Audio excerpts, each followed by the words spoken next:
بسم اللہ الرحمن الرحیم الحمد للہ رب العالمین والصلاة والسلام علی اشرف الانبیاء وسید المرسلین سیدنا وحبیبنا محمد وعلی آلہ واہل بیتہ وصحبہ اجمعین۔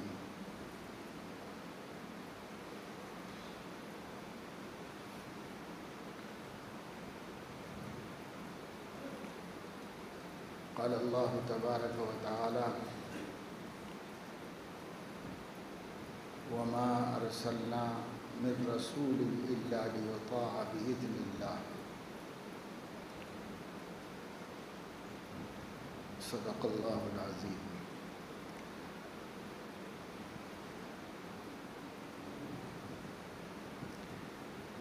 دنیا میں جب انسانوں کی ہدایت کے واسطے اور زندگی کے مقصد سے روشناس کرانے کے واسطے اللہ تعالیٰ نے انبیاء علیہم السلام کو مبعوث فرمایا، جب بھی کوئی نبی اس دنیا میں مبعوث ہو کر اپنی قوم کے لوگوں کو اللہ کی توحید اور عقیدہ آخرت و رسالت کی طرف متوجہ کیا، دعوت دی، تو قوم کے لوگ دو حصوں میں بٹ گئے۔ ایک نے مان لیا، تصدیق کر لی، وہ مومن کہلائے۔ دوسرے نے انکار کیا، تکذیب کی، وہ کافر کہلائے۔ ہر نبی کی دعوت کے بعد قوم دو زمروں میں، دو طبقوں میں تقسیم ہوئی۔ ماننے والے مومنین اور نہ ماننے والے منکرین، جن کو کفار کہا جاتا ہے۔ جب تک نبی ان کو دعوت دیتے رہے،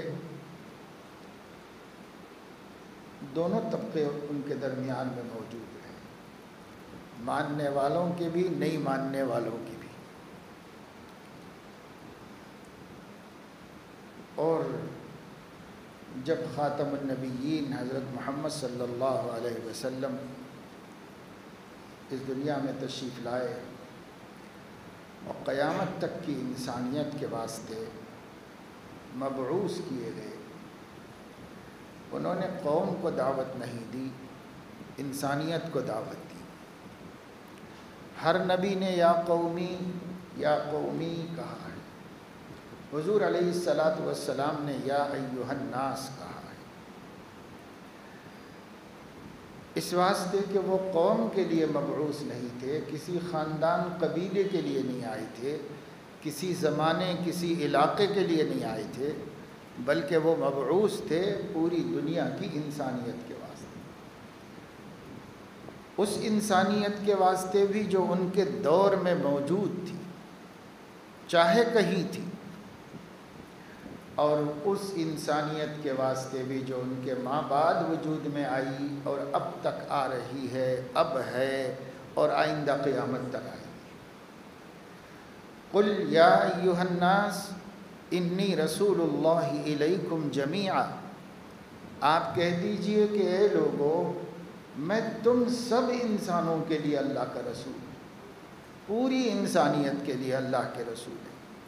اسی وجہ سے اللہ تبارک و تعالی شانہ نے ان کی دعوت کی جگہ اس سرزمین کو بنایا جو پوری دنیا کے اعتبار سے اور سطح سمندر کے اعتبار سے دیکھا جائے تو دنیا کی روئے زمین کی خشکی کی سب سے بلند ترین جگہ، گویا کائنات ارضی کا وہ اسٹیج ہے۔ ام القریٰ مکہ مکرمہ، وہ اپنی سطح کے اعتبار سے انسانی آبادیوں سے اتنا اونچا ہے جیسے کسی بہت بڑے میدان کے اندر کوئی اسٹیج ہو، جہاں سے سب لوگ اس کو دیکھ سکتے ہوں، سب اس کی آواز سن سکتے ہوں۔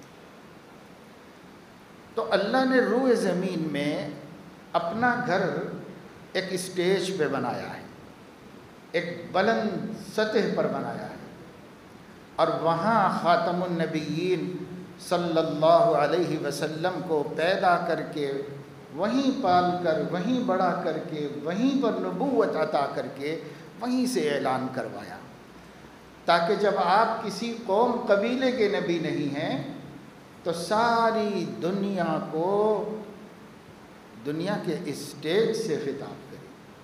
اس لیے آپ کو مکہ مکرمہ سے دعوت کا حکم ملا۔ آپ نے وہاں اہل کتاب سے فرمایا تھا تعالوا الی کلمۃ سواء بیننا و بینکم، آؤ تم سب لوگ ہم بات کریں گے اور ایک چیز جو دونوں میں مشترک ہے اس کو اتحاد کا وسیلہ بنائیں گے، اور وہ ہے کہ اللہ ایک ہے، اس کا کوئی شریک نہیں۔ الا اللہ ولا نشرک بہ شیئا، لا نعبد الا اللہ ولا نشرک بہ شیئا، اس میں اہل کتاب مشترک تھے۔ یہود بھی کہتے تھے اللہ کا کوئی شریک نہیں، عیسائی بھی کہتے تھے اللہ کا کوئی شریک نہیں، انہی دونوں کو اہل کتاب کہا جاتا تھا۔ تو اللہ نے ان کو حضور سے فرمایا ان کو پکارو اور ان سے کہو ایک ایسے کلمے کی طرف آ جاؤ جو ہمارے تمہارے درمیان مشترک ہے۔ معلوم ہوا کہ دین کی دعوت کے لیے مانوس کرنے کے لیے کسی کی خوبی کا استعمال کرنا چاہیے۔ سامنے والے میں مدعو میں کوئی خوبی ہو اس کو استعمال کرنا چاہیے، کوئی اچھی بات ہو اس کی تعریف کر کے اسے مانوس کرنا چاہیے۔ اگر داعی مدعو سے وحشت والا انداز اختیار کرے، اجنبیت اور دوری والا انداز اختیار کرے تو سامنے والے کا دل کھلتا نہیں ہے، اور جب اس کا دل کھلتا نہیں ہے تو وہ ہماری بات پہ غور کرتا نہیں، اس لیے دعوت کا مؤثر ہونا مشکل ہو جاتا ہے۔ تو صحیح طریقہ یہ ہے، اور نبیوں کا انداز بھی یہی تھا، حضور علیہ السلام کا مزاج بھی یہی تھا کہ کتنا ہی بڑا سرکش اور دشمن کیوں نہ ہو، اسے اپنانے کے واسطے اس کی کسی خوبی کا استعمال کر لیتے تھے، کیونکہ خوبیوں کا اقرار تو ایمان کے خلاف نہیں ہے، توحید کے خلاف نہیں ہے۔ کسی کی خوبی، اللہ نے کسی کو کوئی اچھی چیز دی ہو تو اس کے اقرار میں کیا حرج ہے، اس کی تعریف کرنے میں کیا حرج ہے۔ سب سے زیادہ خطرہ فتح مکہ کے وقت میں اگر تھا کسی سے تو وہ ابو سفیان سے تھا، کیونکہ ابو سفیان اب واحد دشمنوں کا سردار باقی رہ گئے، اس کے علاوہ کسی میں اتنی اب جرأت نہیں رہ گئی تھی کہ وہ اسلام کے خلاف کھڑے ہوں۔ اب بھی کوئی مقابلہ کر سکتا تھا تو وہ ابو سفیان کی جرأت تھی، بصالت تھی، شجاعت تھی کہ وہ کر سکتے تھے۔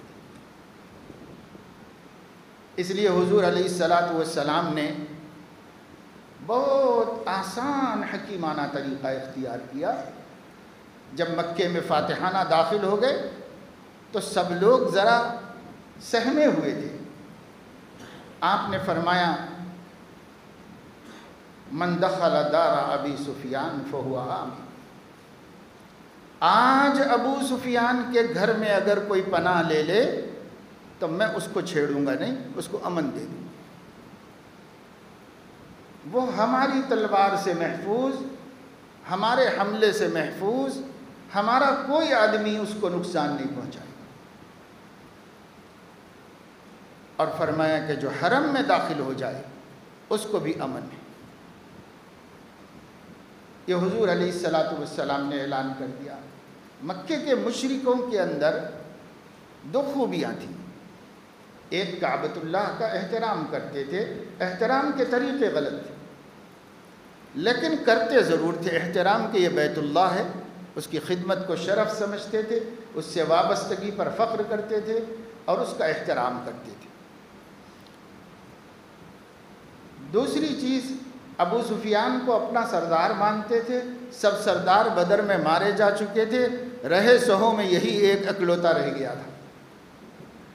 اب اللہ کے نبی صلی اللہ علیہ وسلم نے اہل مکہ کے مشرکین کے قلوب جیتنے کے لیے یہ دو ایسے اعلان فرما دیے کہ ہم حرم کا احترام کریں گے اور ہم حرم کے اندر جو سردار ہے اس کا بھی احترام کریں گے۔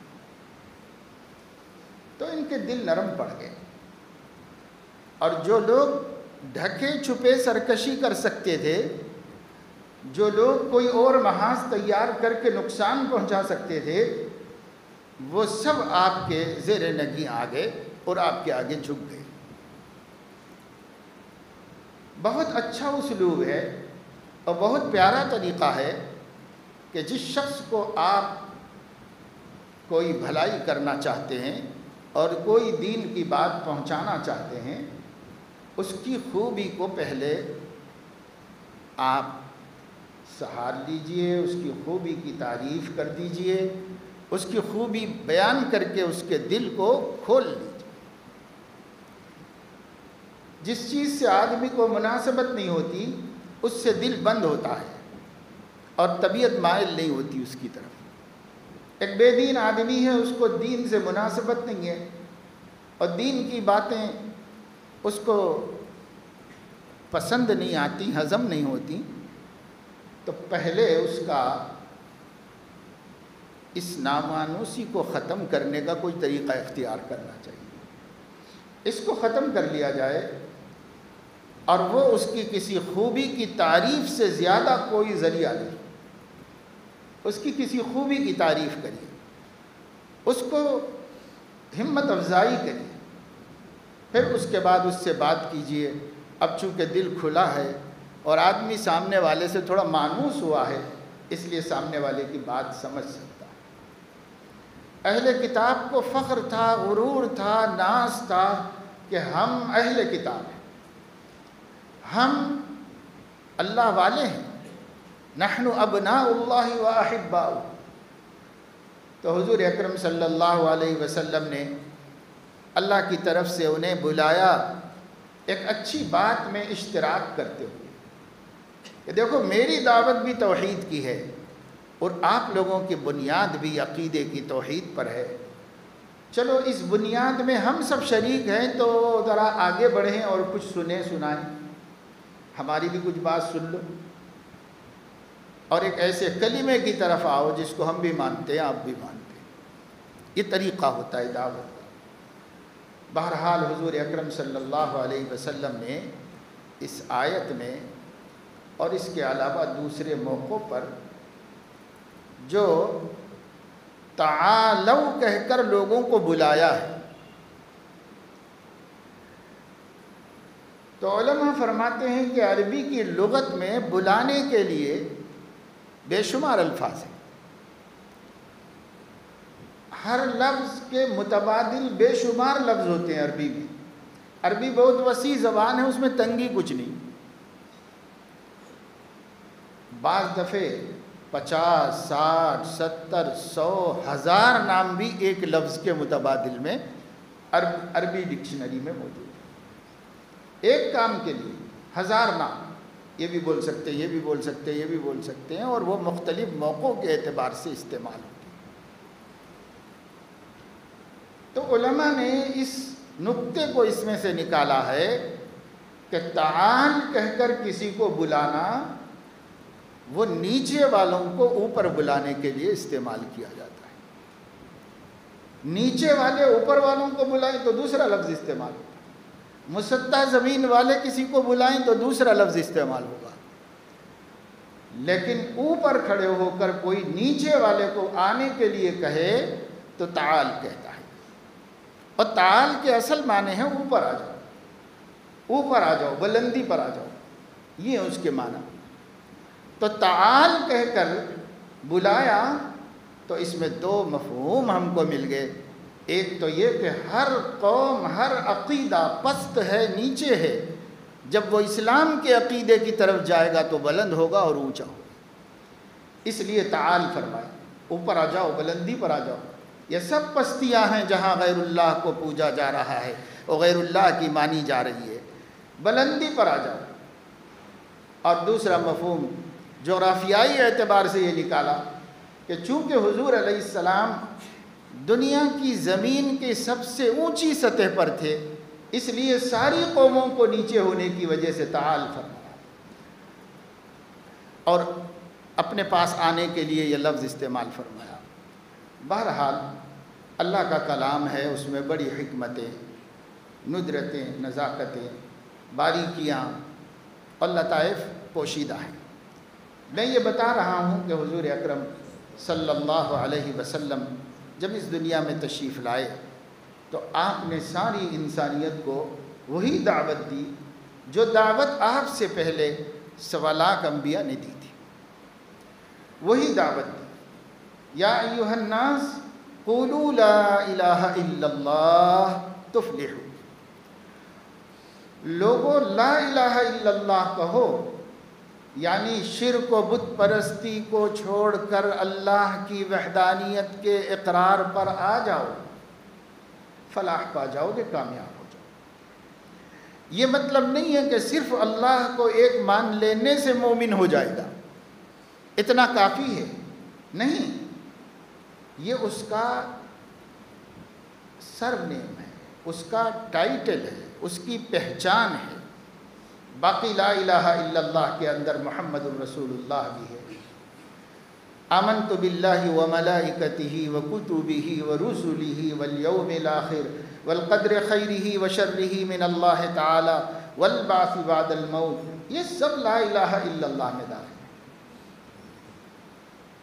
امام طحاوی رحمہ اللہ نے اسلامی عقائد جس کے ماننے پر اہل السنت والجماعت کا اجماع ہے 102 بیان کیے۔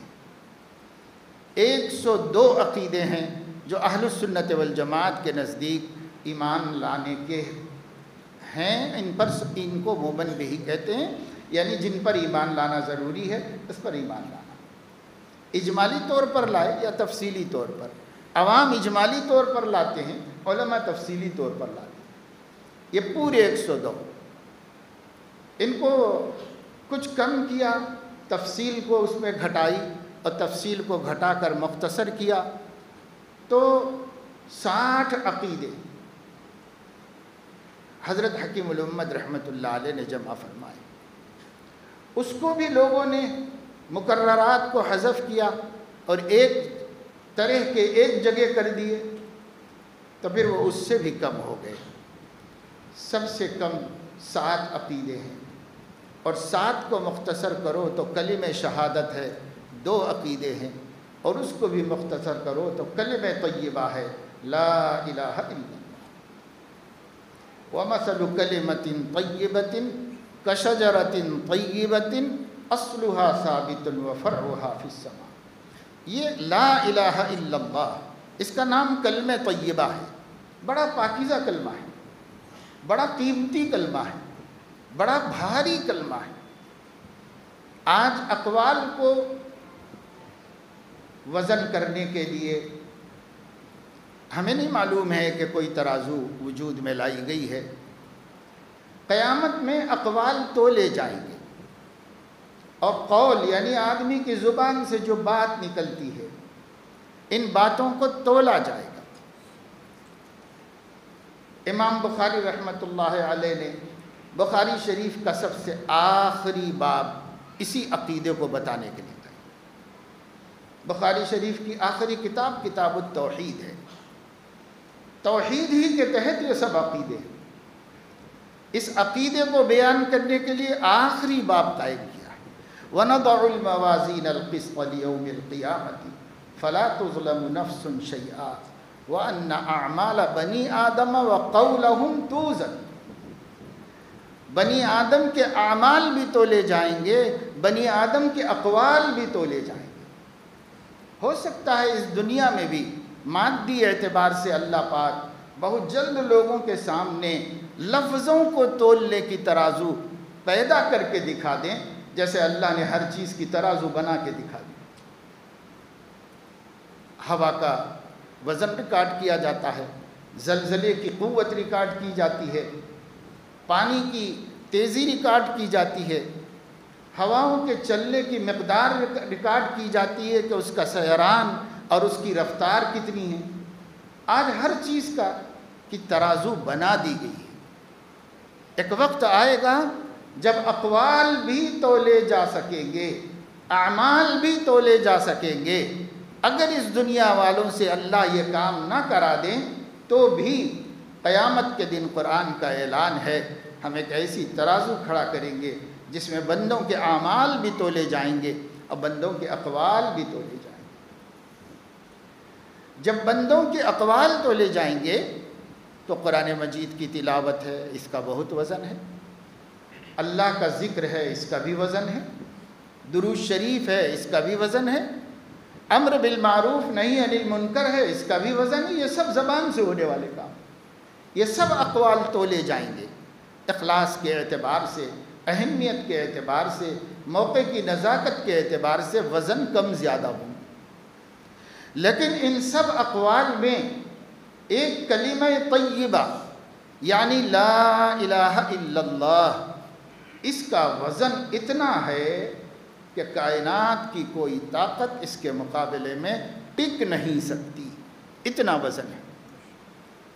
صرف لا الہ الا اللہ، اگر یہ پرزہ جس پر فرشتے نے ہمارا کلمہ لکھا ہے اخلاص کے ساتھ ہو بشرطے، یہ جب ترازو میں رکھا جائے گا تو اس سے بھاری اور اس سے وزن کوئی چیز ترازو میں نہیں رکھی جائے گی۔ تو یہ کلمہ طیبہ پاک کلمہ بھی ہے، خوبصورت کلمہ بھی ہے، باوزن کلمہ بھی ہے، اور خود اپنے پڑھنے والے کے واسطے نہایت حوصلہ مند کلمہ بھی، اس لیے کہ جو لا الہ الا اللہ کو سمجھ کر پڑھ چکا ہے اور اس کی حقیقت کو جان چکا ہے، وہ دنیا کی بڑی سے بڑی طاقت کے آگے جھک نہیں سکتا، اس لیے کہ ہر طاقت اس سے کمزور ہے اور کلمہ طیبہ اس سے زیادہ طاقتور ہے، بشرطے کہ اس نے کلمہ طیبہ کو سمجھا ہو، اس کی حقیقت کو جانا ہو اور اس پر یقین کے ساتھ اقرار کیا۔ تصدیق ایک چیز ہے جس سے کلمہ معتبر ہو جاتا ہے، ایمان مقبول ہو جاتا ہے، لیکن اس تصدیق کو یقین کی صفت حاصل ہونا یہ ایک بہت بڑی دولت ہے۔ جس کی تصدیق کو یقین کی صفت حاصل ہو گئی وہ دنیا کو کچھ بھی نہیں سمجھتا، بڑی سی بڑی طاقت اس کی نظر میں ہیچ ہے اور اس کی کوئی اہمیت نہیں، کیونکہ وہ مان چکا ہے کہ اللہ کے علاوہ کسی کی طاقت نہیں، اللہ کے علاوہ کوئی محبوب نہیں، اللہ کے علاوہ کوئی معبود نہیں، اللہ کے علاوہ کوئی مسجود نہیں، اللہ کے علاوہ کوئی مشہود نہیں، اور اللہ کے علاوہ کوئی ہمارا رب نہیں، کوئی حاکم اعلیٰ نہیں۔ جب توحید پر ہم آ گئے اس حقیقت کے ساتھ کہ اصل تو اللہ ہے، بے شک دنیا میں بندوں کی حکمرانی ہے لیکن حاکم اعلیٰ اللہ تعالیٰ ہے، بے شک دنیا میں حکومتیں قوانین بناتی ہیں لیکن قانون اعلیٰ اللہ تعالیٰ کا ہے، بے شک مخلوق کسی کی پرورش کا سبب بنتی ہے لیکن رب اعلیٰ اللہ تعالیٰ ہے، ان کے علاوہ کوئی رب نہیں، بے شک دنیا میں احسان کرنے والوں اور انعام کرنے والوں کی کمی نہیں، اور ان کے سامنے شکر گزار بھی ہونا چاہیے، لیکن جبین نیاز جھکانے کے واسطے محسن اعظم اللہ تعالیٰ ہے اور اس کے علاوہ کوئی نہیں، اسی لیے ہم اس کی بندگی کرتے ہیں، اسی لیے ہم اپنے جسم کے سب سے قیمتی اشرف و اعلیٰ عضو کو جو سر ہے، دیکھو کہیں بھی آدمی جب انا کی بات ہوتی ہے تو یہ کہتا ہے میں کسی کے آگے سر نہیں جھکاؤں گا، میں کسی کے آگے نہیں جھکوں گا، یہی کہتا ہے نا، ہر جگہ جہاں اس کی انا کا مسئلہ ہوتا ہے صاف کہتا ہے میں نہیں جھکوں گا کسی کے آگے۔ اللہ نے فرمایا جھکنا بھی نہیں چاہیے، پر میرے سامنے سب کو جھکنا چاہیے، میرے آگے جھکنا چاہیے، اس لیے کہ یہ سر میں نے میرے بندوں کے سامنے جھکانے کے لیے نہیں دیا ہے، میرے سامنے جھکانے کے لیے دیا ہے، اس لیے سجدہ اللہ کو کیا جاتا ہے۔ وَأَنَّ الْمَسَاجِدَ لِلَّهِ فلا تدعوا مع اللہ احدا، سجدے کے سب حقوق اللہ کے لیے ہیں، پس تم اللہ کے علاوہ کسی اور کو سجدہ نہ کرنا۔ یہ اللہ نے قرآن میں اعلان کیا، اور یہی سرور عالم صلی اللہ علیہ وسلم نے وصیت فرمائی۔ آپ مرض الوفات میں تھے، وصال سے پہلے 14 دن آپ کی طبیعت ناساز رہی، بخاری میں ذکر ہے 13 یا 14 دن بخار رہا، سر میں شدید تکلیف رہی، اور آپ اور سب بیویوں کو بتلا کر کے ایک ہی گھر میں حضرت عائشہ کے مقیم رہے۔ یہاں سے جب تک مسجد آ سکے آئے، اور جب نماز کے لیے بھی نہیں آ سکے تو اپنے ہی گھر میں آپ نے نماز ادا فرما لی، اور حضرت ابو بکر کو اپنی جگہ امام بنایا۔ تو حضور اکرم صلی اللہ علیہ وسلم لیٹے ہوئے تھے، اور ایک غشی کسی کیفیت تھی۔ آخری وقت میں جس طرح حالت ہوتی ہے، حضور علیہ السلام کبھی افاقہ ہوتا تھا، کبھی غشی ہوتی تھی، بے ہوش تو نہیں ہوتے تھے۔ غشی کہتے ہیں ہلکے سے ذہن کے جو ہے غالب ہو جانے، مغلوب ہو جانے کو تھوڑا سا کہتے ہیں۔ دو چیزیں الگ الگ عربی میں مانی گئی ہیں، غشی اور جنون۔ تو جنون اور بے ہوشی تو نہیں ہوتی حضور علیہ السلام کو، وہ تو اللہ کے نبی ہیں، لیکن حضور علیہ السلام پر تھوڑی سی غشی طاری ہوتی، تو اس وقت خاموش پڑے رہتے تھے۔ غشی میں آدمی بے ہوش نہیں ہوتا تو سنتا بھی رہتا ہے، سب کیا ہو رہا ہے، کون کیا بول رہا ہے، سب اسے سمجھ میں آتا رہتا ہے، سنائی دیتا رہتا ہے۔ ازواج مطہرات وہاں پر بیٹھی ہوئی تھیں، انہوں نے دیکھا کہ حضور علیہ السلام کی آنکھ لگی ہوئی ہے، آپ لیٹے ہوئے ہیں، تو آپس میں باتیں کر رہی تھی۔ حضرت ام سلمہ رضی اللہ تعالیٰ عنہ کا پہلے کبھی سفر ہوا تھا شام وغیرہ کے ملکوں کا،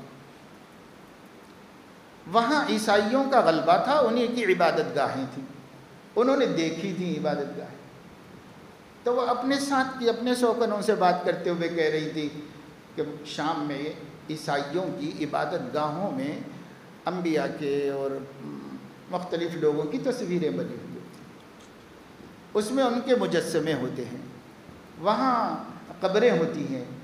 جو انہوں نے دیکھا تھا اس کا ذکر کیا اپنی سوکنوں کے سامنے، اور سب لوگ تعجب سے سنتے رہے کہ اچھا ایسا ہوتا ہے، ایسا ہوتا ہے۔ یہ جو بات تھی وہ بیان کی۔ حضور علیہ السلام کو جب افاقہ ہوا تو آپ نے وہ سن لیا تھا، اس لیے ان لوگوں کے سامنے اس کی حقیقت بیان کی، اور فرمایا کہ دیکھو اصل میں بات یہ ہے کہ پہلے زمانے میں جب کسی نبی کا انتقال ہوتا تھا تو لوگ ان کی تصویریں تراش کے رکھ لیتے تھے تاکہ ہم ان کو یاد کریں، اور ان کو یاد کر کے ان کے راہ پر قائم رہیں اور ان کی تعلیم سے دور نہ ہو جائیں، یہ ان لوگوں کا خیال ہوتا تھا۔ اور اسی طرح جہاں وہ اپنے نبی کو دفن کرتے تھے وہاں مسجد بنا لیتے تھے اور عبادت گاہ تیار کر لیتے تھے، اور اسی وجہ سے وہاں ان کی اور ان کے اصحاب کی، حواریوں کی فوٹو تصویریں وغیرہ تراش لیتے تھے عمارت میں، یا مجسمے بنا کے رکھ لیتے تھے۔ تو اس کی جو وجہ تھی حضور علیہ السلام نے وہ وجہ بیان کی، اور اس کے بعد اس بات کو ذہن میں رکھا ہوا تھا۔ آخری دن آپ صلی اللہ علیہ وسلم نے جب وصیت فرمائی تو اس وصیت میں یہ بھی فرمایا کہ لعن اللہ الیہود والنصارى اتخذوا قبور انبیائہم مسجدا، اللہ تعالیٰ یہود و نصارہ پر لعنت فرمائے، انہوں نے نبیوں کی قبروں کو سجدہ گاہ بنا لیا تھا، نبیوں کی قبروں کو مسجد بنا دیا تھا۔ شارحین حدیث نے دونوں ترجمے کیے ہیں، اتخذوا قبور انبیائہم مسجدہ کا، یا تو ان کی قبر کے قریب مسجد بنائی تھی، یہ بھی پسند نہیں کیا حضور علیہ السلام نے، یا انہوں نے ان کی قبروں پر سجدے کرنے شروع کیے تھے، اس کے وجہ سے بھی ان پر لعنت فرما دی۔ اور آپ کو معلوم ہونا چاہیے کہ علماء فرماتے ہیں قرآن حدیث میں اس گناہ پر لعنت کا لفظ استعمال کیا گیا ہے جو کبیرہ گناہ ہے، جو بغیر توبہ کے معاف نہیں ہوتا، اور لعنت کے معنی ہے رحمت الہی سے محرومی۔ اللہ کی رحمت سے محروم ہو جانا، اس کو لعنت کہتے ہیں۔ تو لعنت فرمائی حضور علیہ السلام نے بالکل آخری دن اس دنیا سے تشریف لے جاتے وقت، لیکن لوگوں نے آپ کی اس لعنت کا، اس وصیت کا، اس بد دعا کا پاس و لحاظ نہیں رکھا، مختلف ہیلے بہانے تعویلیں کر کے اس کے خلاف عمل کرنا شروع کیا۔ اب کسی کو یہ خیال ہو سکتا ہے کہ حضور علیہ السلام کی قبر کے پاس بھی تو مسجد ہے، تو اس کا جواب یہ ہے کہ مسجد پہلے سے بنی ہوئی ہے، حضور علیہ السلام کی قبر وہاں بعد میں بنی۔ کیوں؟ اس واسطے کہ آپ حضرت عائشہ کے حجرے میں قیام فرمائے ہوئے تھے، وہ آپ کا گھر تھا جو پہلے سے مسجد سے لگا ہوا تھا اور مسجد سے متصل تھا، اور جب آپ کا وصال ہوا تو صدیق اکبر رضی اللہ تعالیٰ عنہ نے یہی طے کیا کہ حضور علیہ السلام کو ان کے کاشانہ اقدس ہی میں تدفین کی جائے گی، کیونکہ صدیق اکبر رازدار نبی تھے اور انہوں نے ساری باتیں پہلے ہی سمجھ رکھی تھی حضور علیہ السلام سے۔ اس لیے صدیق اکبر جو حکم دیتے تو کوئی بھی انکار نہیں کرتا تھا، نہ اہل بیت میں سے کوئی انکار کرتا، نہ عام صحابہ میں سے کوئی انکار کرتا تھا، اس لیے وہاں تدفین کر دی گئی۔ یہ نبی کی خصوصیت ہے کہ اسے اس کے گھر میں دفن کیا جائے۔ عام لوگوں کو چاہے کتنا بڑا ولی کیوں نہ ہو، عام قبرستان میں تدفین کی جاتی ہے، خاص اپنے گھر میں یہ حضور اکرم صلی اللہ علیہ وسلم کی خصوصیت ہے کہ ان کو ان کے گھر میں دفن کیا جائے۔ تو قبر بعد میں بنی، مسجد پہلے سے بنی ہوئی تھی، وہاں پر مسجد کے پڑوس میں گھر تھا اور گھر میں قبر بنی، بعد میں مسجد کی توسیع ہو گئی تو وہ حصہ مسجد میں بالکل متصل ہو گیا، اس سے لگا ہوا ہے۔ اب آج کھلی جگہ ہے، مسجد تو اس کے پیچھے ہٹ کے بنائی گئی ہے، لیکن چونکہ کھلی جگہ ہے، صفیں کنٹینیو ہو جاتی ہیں، جب مجمع ہو جاتا ہے تو ایسا لگتا ہے کہ آپ کی قبر مبارک مسجد کے اندر ہے۔ یہ مسجد سے لگی ہوئی ہے بالکل، گھر بھی پہلے مسجد سے اسی طرح لگا ہوا ہی تھا آپ کا، اسی طریقے سے اب وہ گھر لگا ہوا ہے اور اسی میں آپ کی تدفین ہے۔ باقی یہ کہ جہاں کسی کی قبر ہو، خاص طور سے کسی بزرگ کی، کسی اللہ والے کی قبر ہو، تو حضور علیہ السلام نے وہاں مسجد بنانے سے منع فرمایا ہے۔ دوسری جگہ بناؤ مسجد، وہاں قریب میں مت بناؤ، نفس شیطان بہت شیطان ہیں، وہ دھیرے دھیرے آپ کو شرک کی طرف لے جائیں گے اور آپ کی توحید کو خراب کر دیں گے، وہ متاثر کر دیں گے۔ اس لیے حضور علیہ السلام نے پہلے یہ بات فرمائی، تو زندگی میں وجوہات بتائیں، وفات کے وقت میں آپ نے وصیت کر دی، اور وصیت بھی اتنے خطرناک الفاظ میں کہ مسلمانوں میں کوئی ہمت ہی نہ کر سکے۔ لعن اللہ الیہود والنصارى اتخذوا قبور انبیائہم مسجدا، چونکہ آپ کو پتہ تھا کہ میری قبر یہیں پر ہوگی اور یہیں لوگ نمازیں بھی پڑھیں گے، تو کہیں گڑبڑ نہ کریں، کرنے والے کرتے ہیں۔ میں نے اپنی آنکھوں سے دیکھا، ابتدائی زمانے میں جب جانا ہوا مجھے، تو ایک آدمی تھا، دیکھنے میں بہت نیک آدمی نظر آ رہا تھا، لیکن صبح کی نماز کے وقت میں میں نے دیکھا کہ وہ جب نماز شروع ہو جاتی تب آتی، اور کسی گوشے میں اس طریقے سے کھڑے ہوتے کہ وہ قبر رسول کی طرف نماز پڑھ سکے، اس طرح کھڑے ہو کے نماز پڑھ، جبکہ قبلہ ہی بدل جاتا ہے۔ ایک دن دیکھ لیا پولیس والوں نے، پھر وہ گرفتار ہوا، اور پھر کیا ہوا مجھے نہیں معلوم، لیکن یہاں تک لوگ وہی کرتے ہیں جس کے کرنے پر حضور نے لعنت فرمائی، اور پھر اس کا نام رکھتے ہیں عشق و محبت۔ وہ کیسا عاشق ہو سکتا ہے جو نبی کے صریح حکموں کی خلاف ورزی کر کے نبی کی دل آزاری کا سبب بن رہا ہو؟ کہیں کسی کا چاہنے والا دل آزاری کرتا ہے، کہیں کسی کا چاہنے والا اپنے محبوب کا دل دکھی کرتا ہے؟ ایسا دنیا میں تو کوئی بھی نہیں کرتا، لیکن امت ہے، اسے کیا نفس و شیطان نے پٹی پڑھا دی ہے کہ وہ محبت کے دم تو بھرتے ہیں، لیکن ہر کام وہ کرتے ہیں جس سے نبی کا دل دکھے، جس سے آپ صلی اللہ علیہ وسلم کو تکلیف ہو، رنج ہو، وہ کام کرتے ہیں۔ تو میرے عزیز و دوستو، ہمیں اللہ نے سوچ سمجھ دی ہے، اس سوچ بوجھ کا استعمال کرنا چاہیے۔ علم دیا ہے، قرآن کی روشنی دی ہے اللہ نے، اپنے حبیب صلی اللہ علیہ وسلم کے تعلیمات کو محفوظ رکھ کر ہم تک پہنچایا ہے۔ یہ روشنی ہے، جو اس روشنی سے فائدہ اٹھائے گا اسے سیدھا رستہ نظر آئے گا۔ جس کے پاس روشنی نہیں ہوگی وہ اندھیرے میں سفر کر رہا ہے، وہ منزل کو بھی پہنچ سکتا ہے، گڑھے میں بھی گر سکتا ہے، اور منزل کو تو پہنچنا مشکل ہے، اندھیرے میں رستے بھٹک جائے گا انسان۔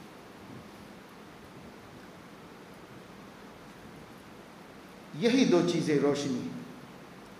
اللہ تعالیٰ نے حضور اکرم صلی اللہ علیہ وسلم نے حجۃ الوداع میں اعلان فرمایا، ترکت فیکم امرین لن تضلوا ما تمسکتم بہما کتاب اللہ و سنت رسولہ، دو چیزیں میں چھوڑ کے جا رہا ہوں، اگر تم اس کو مضبوطی سے تھامے رہو گے تو بھٹک نہیں سکتے۔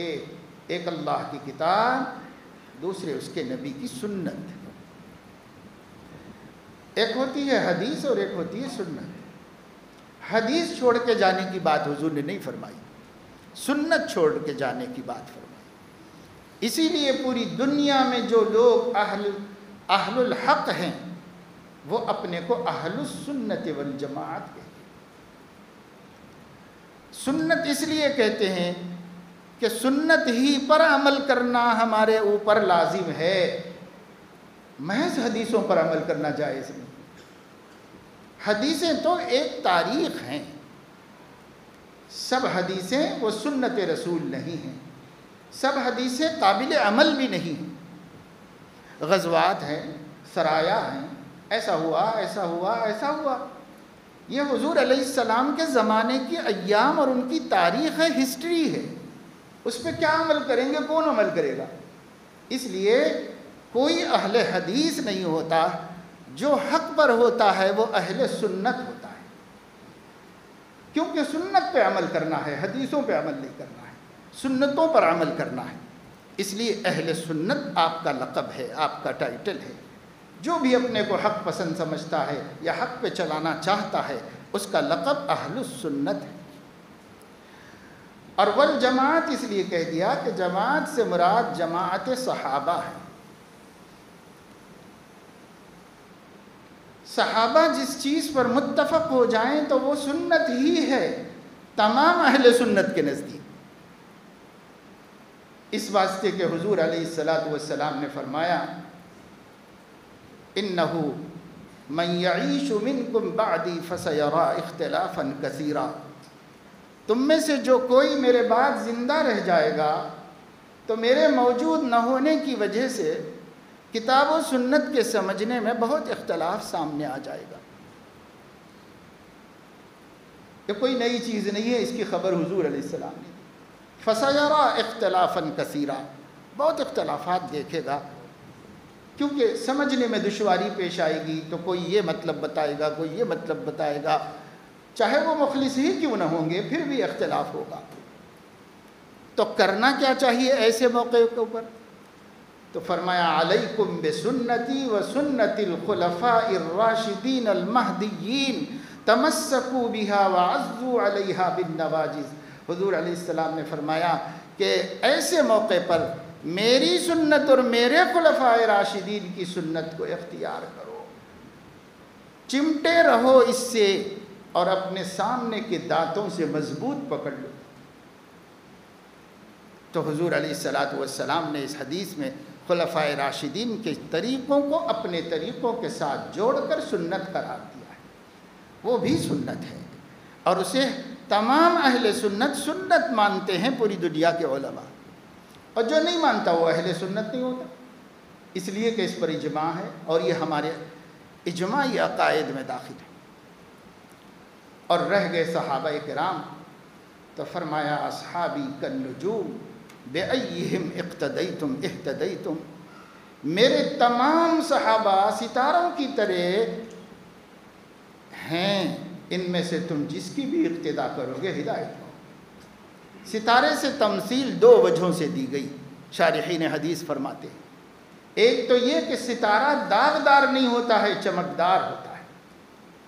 اللہ کے نبی کے اصحاب کی زندگیاں داغدار نہیں ہیں، چمکدار ہیں، صاف ستھری کلیئر زندگیاں۔ نبی کی تربیت یافتہ ہیں. اگر صحابہ میں داغ ہوتا تو نبی میں داغ ہو جاتا. اس لیے داغدار نہیں ہے، ستارے کی طرح چمکدار ہے. دوسرے یہ کہ ستارے اس زمانے میں بھٹکے ہوئے ان کو راستہ دکھاتے تھے. صحراؤں میں اندھے صحرا، سینکڑوں ہزاروں میل کے ریت کے، اس کے اندر سب طرف ایک جیسا نظر آتا ہے، کچھ بھی علامت نہیں ہوتی. آدمی اگر بھٹک جائے تو بھٹکتا ہی رہے اور ہلاک ہو جائے، مگر رستہ نہیں مل سکتا تو وہ رات کا انتظار کر لیتا. جب رات میں ستارے چھٹ جاتے تو ستاروں کو دیکھ کر اپنی منزل اور اپنے وطن کا راستہ متعین کر کے اس طرف چلتا. اسی طرح جب آدمی دریائی سفر کرتا، پانی میں سفر ہوتا تو چاروں طرف پانی ہوتا ہے. بہت آگے جانے کے بعد پھر عمارتیں، آبادیاں کچھ بھی نظر نہیں آتی، ہر طرف پانی ہی پانی ہوتا ہے. اور اگر وہ بھٹک جائے کشتی تو پھر وہ منزل کو نہیں پا سکتی کبھی بھی. اس لیے وہ رات کا انتظار کرتے ہیں. جب ستارے چھٹ جاتے ہیں تو ستاروں کو دیکھ کر منزلوں کا پتہ چلاتے. تو ستاروں کی دو خوبیاں، اپنی ذات میں بے داغ اور چمکدار ہیں، اور دوسروں کے لیے راہنما ہیں، رہبر ہیں، گائیڈ ہیں. حضور علیہ السلام نے فرمایا اصحابی کالنجوم، میرے سب صحابہ ستارے ہیں. بِأَيِّهِمْ اقْتَدَيْتُمْ اِهْتَدَيْتُمْ، کسی کی بھی اقتدا کرو تو ہدایت پا جاؤ گے. اس لیے صحابہ کرام ہمارے لیے سنت بنائے گئے. تو غلط فہمی دور کرنی چاہیے. بہت لوگوں کو ذہن میں نہیں ہے، غلط فہمی دور کرنی چاہیے کہ ہم اہل حدیث نہیں، اہل سنت ہیں. کیونکہ احادیث پر عمل کرنے کا ہمیں حکم نہیں دیا گیا ہے، ہمیں حکم دیا گیا ہے سنت پر عمل کرنے کا. ہاں، سنت ثابت کہاں سے ہوتی ہے؟ تو سنت حدیثوں میں سے ثابت ہوتی ہے، پر ہر حدیث سنت نہیں ہوتی، ہر سنت حدیث ہوتی ہے. اس فرق کو نہیں سمجھنے سے بڑی غلط فہمیوں میں لوگ مبتلا ہو کر بہت سے لوگ اہل سنت کے راستے سے بھی ہٹ گئے اور بچھڑ گئے.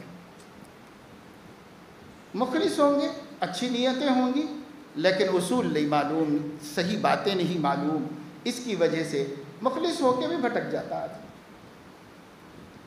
وہ معاملہ اللہ کا اور اس کا ہے، لیکن طریقہ یہ نہیں ہے. طریقہ یہ ہے کہ سنتوں پر عمل کرنا ہے. ہر حدیث سنت نہیں ہے، ہر سنت حدیث سے ثابت ہے.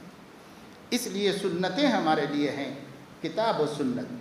اب اللہ کے نبی کا اعلان اب سمجھو تو سمجھ میں آئے گا کہ حضور علیہ السلام فرما رہے ہیں دو چیزیں چھوڑ کر جا رہا ہوں، کتاب اللہ و سنت رسولہ، اللہ کی کتاب اور اس کے رسول کی سنت چھوڑ کے جا رہا ہوں. اس کے رسول کی سنت میں اس کے اصحاب کی سنت بھی داخل ہے، کیونکہ اس کے رسول کی سنت ہی سے یہ بھی سنت ثابت ہوئی ہے، اس لیے وہ بھی اس کے اندر داخل ہے.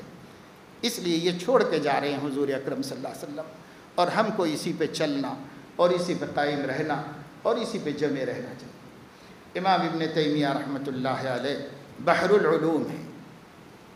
بحر کہتے ہیں سمندر کو، علوم علم، دینی علوم کے ایک سمندر تھے، وہ بحر العلوم ہے. بڑے امام وقت تھے.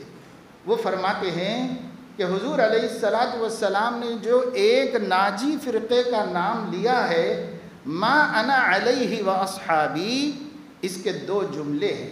ما انا علیہ، اس سے نص ثابت ہوتی ہے، یعنی کتاب و سنت، و اصحابی سے اجماع ثابت ہوتا ہے، یعنی اس امت کے علماء جمہور کا جس چیز پر اجماع ہو جائے وہ قابل عمل ہے، حجت ہے، اور مسلمانوں کو اسے اختیار کرنا چاہیے اور عمل کرنا چاہیے. یہ دو چیزیں اس سے ثابت ہوئی. یہ تو علماء تک پہنچیں گے تو علم ملے گا، علماء سے دور رہ کر علم کہاں سے ملے گا انسان کو. اللہ تعالیٰ اپنے فضل و کرم سے ہمیں دین کی صحیح فہم اور سمجھ نصیب فرمائے، اور اللہ رب العزت اپنی چاہتوں والے طریقے پر ہمیں ثبات عطا فرمائے.